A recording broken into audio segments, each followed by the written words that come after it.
Now, Europe's migrant crisis was also on the minds of people in Irvine, California recently, as they rallied in support of all the world's displaced people. The march, led by some who came to the city as refugees, was called the Walk for Unity. VOA's Mike O'Sullivan has more. A 3-kilometer walk drew attention to the world's 60 million people displaced by war and persecution. It was sponsored by the TIA Foundation, a refugee assistance organization whose name means "my love" in the Oromo language of northeastern Africa.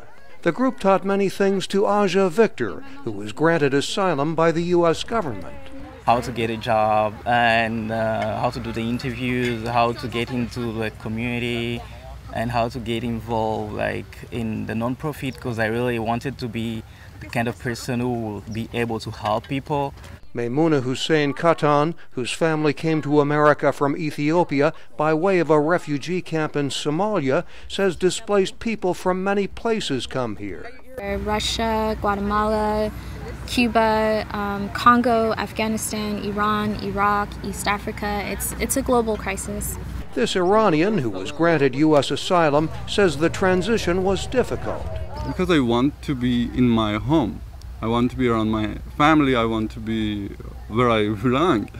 But it was easy because in here, people are acting with respect. I see that we can respect each other. Marcher Lori Margaret teaches interfaith student groups. They're messaging me, texting me, and saying, what can I do? I don't have any money. I'm a high school student. What can I do to raise awareness, to help other people, to contribute, and to make a difference in the lives of refugees that are coming?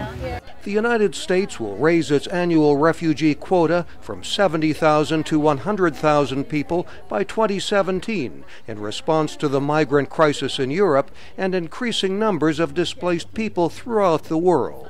Mike O'Sullivan, VOA News, Irvine, California.